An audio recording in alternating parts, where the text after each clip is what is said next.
In this video, I'm going to be speaking about the steps that a police officer must follow before he wrecks your vehicle, as well as tell you about the encounter that I had when I broke the law. Stay tuned.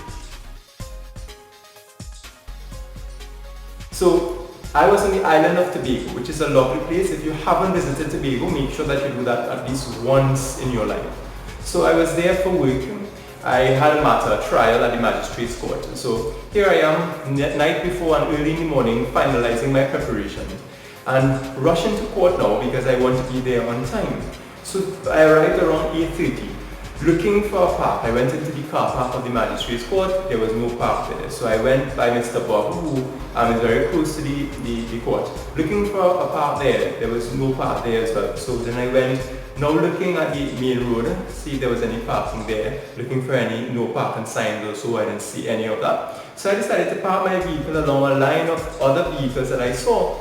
Park my vehicle, and then I walked to court. So remember, it's a trial that I had. So I had all of my preparations and so in my heavy briefcase. So I had to walk to court, which was roughly about 300 feet from the courthouse. So I walked and I arrived at the court. I had to deal with my matters. But first I had to wait for other persons to have their matters completed. Then I dealt with my trial. Trial completed about 2 o'clock on that day. Matter was successful, by the way.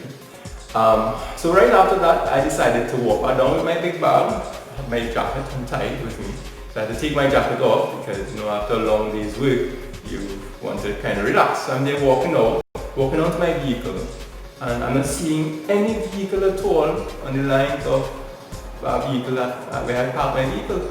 Now, after a trial, I'm kind of exhausted, so I'm there and I'm saying, I wonder if I park my vehicle somewhere else. Where's my vehicle? In any event, I was there and I took a little while before I could accept the fact that my vehicle wasn't there. So I became concerned. I want to know where my vehicle had gone. And guys, I'll tell you the next part of the story when I move on to the issues of the law itself. Let's move on to my next. Tell me how you would react if you returned to the spot where you parked your vehicle and you didn't see your vehicle there. Just leave it in the comments. I'm interested in hearing your responses. So guys, after I accepted the reality that my vehicle was not there, I decided that I'll have to try to travel to get to the police station. So I was there waiting for a vehicle, no vehicle was passing, vehicle passed, but then those vehicles weren't taxi drivers. So I decided to walk to the police station. Walk to the police station, place was hot, had to have my jacket in my hand, my big bag as well, walking. When I arrived, police officer said, "Good day, Mr. Edmond, who are you here to see?" So I was grateful for the kind courtesy, at least desirous of finding out if I was here to see a client or not. So I told the officer, I said, I'm here because I'm here to make a report. Apparently my vehicle was stolen, I'm not seeing my vehicle. So she paused for a little while, and then she picked up a book that was right next to her. Apparently there were lots of incidents like this on that particular day. She asked me, "Mr. Edmond, what is your vehicle number?" So I told her P, whatever the vehicle number was, right? She looked and she said, "Mr. Edmond, no, your vehicle was wrecked." I would say that she was very sensitive because going through an experience like that, it's a very traumatic one. Behind my mind, I'm wondering who would have stolen my vehicle, where is my vehicle? So at least while there was a sense of comfort in knowing that my vehicle was with the police officers, I was just concerned as to on what basis my vehicle was taken. I know that there was no parking sign, I wasn't close to a fire hydrant, so I was wondering what was the reason for my vehicle being taken.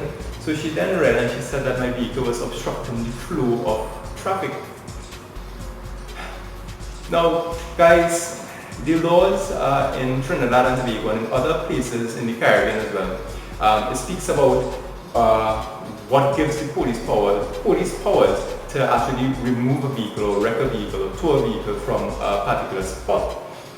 Now in Trinidad and Tobago, under section 1081B of the Motor Vehicle Road Traffic Act, it provides that where a vehicle is parked in contravention of any provisions of the Act or regulations, or if a vehicle is left on a road that is likely to cause any obstruction to a person who is lawfully using the road, then the police officers, they do have the powers, after they try to locate the individual and the person can't be found, but the person is found and refuses to move their vehicle, they then have the authority to remove that vehicle to a place for safekeeping or safe custody according to that law. I'm going to leave the entire section, the entire wording of that particular law in Trinidad and Tobago in the description so you can have a look at it. In other Caribbean islands there are also similar provisions, but this one is specifically for Trinidad and Tobago.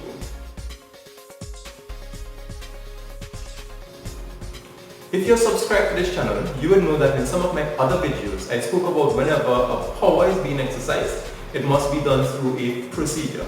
And that's the case here as well. If the police want to remove your vehicle from a parked location, they must follow a procedure. Now the police service regulations as well as the police standing order in Trinidad and Tobago, it outlines the procedures that the police must follow whenever they're removing a vehicle. Now it says that a police must make brief inquiries in the immediate vicinity in efforts to locate the driver within reasonable time and reasonable distance of where the vehicle is parked. Now if the person isn't found, then the police could remove the vehicle accordingly by record. If the person is found, however, the police now has to inform the person of the reason why they've broken the law, or allegedly broken the law, and then give the person a ticket. But they should not wreck the vehicle. That's one, that's two, that's three. Now, I'm going further as well. As the if it is that the police now is making inquiries, they can't find the individual, and then they're in the process of hooking the vehicle to the wrecker, and then the person comes simultaneously while the vehicle is still there where it was parked with the wrecker hooked, then the police officer ought to inform the person of the offense that they may have committed and charge that individual through a ticket or any other offense that they may have committed. But I have seen where some police officers would still remove that vehicle and the person will start to quarrel and run and a lot of drama. Now, I'm going to leave all those provisions in the section below so you can have a look as to what happens below within Trinidad and Tobago as is applicable in other Caribbean countries.